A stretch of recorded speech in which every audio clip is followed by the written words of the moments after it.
Semalam saya barusan nonton film bergenre drama yang cukup keren.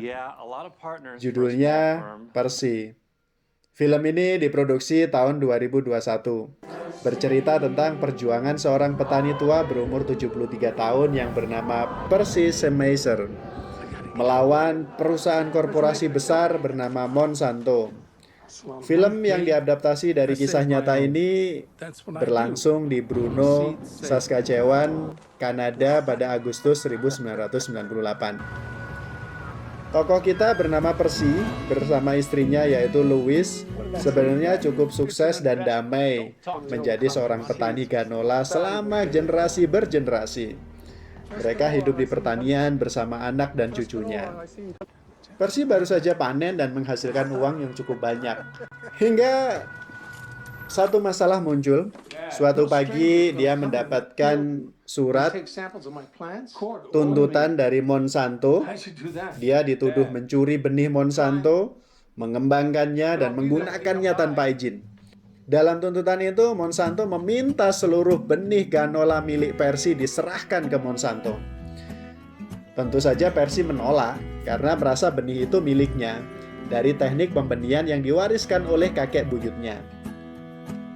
Tetapi penyelidik Monsanto memang menemukan dalam benih yang dikembangkan Percy ada gen milik Monsanto.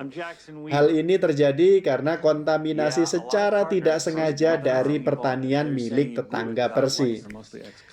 Percy memutuskan untuk melawan di pengadilan dengan dibantu pengacara lokal bernama Jackson Weaver.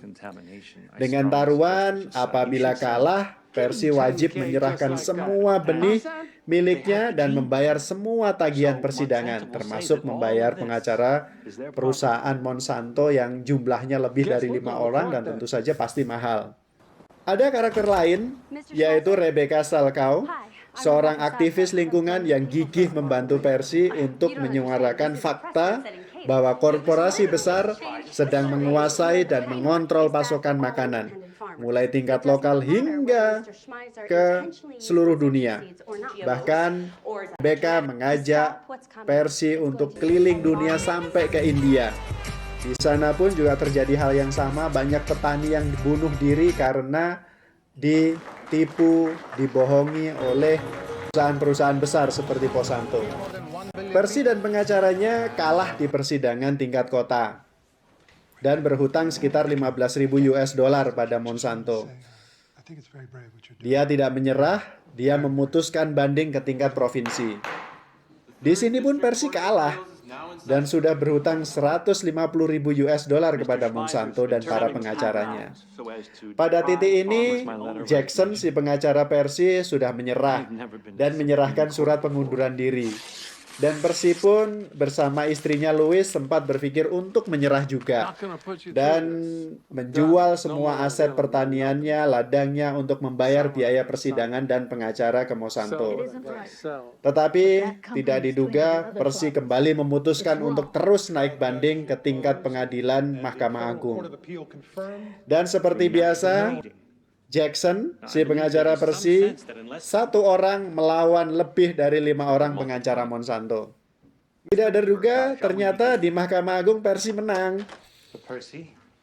Akhirnya dia diputuskan tidak perlu membayar biaya persidangan dan tidak perlu membayar pengacara Monsanto yang nilainya ratusan ribu dolar itu. Tetapi Percy tetap wajib untuk mengembalikan benih yang di dalamnya memang ada gen benih Monsanto. Dan akhirnya happy ending. Di film Percy ini kita bisa belajar bahwa kita harus gigih dan tidak boleh menyerah memperjuangkan kebenaran. Meskipun kita melawan sesuatu yang kita anggap besar dan tidak mungkin kita kalahkan. Karena kebenaran akan selalu mendapatkan jalannya dan pasti selalu akan menang. Oke teman-teman, sampai jumpa di review berikutnya. Wassalamualaikum warahmatullahi wabarakatuh.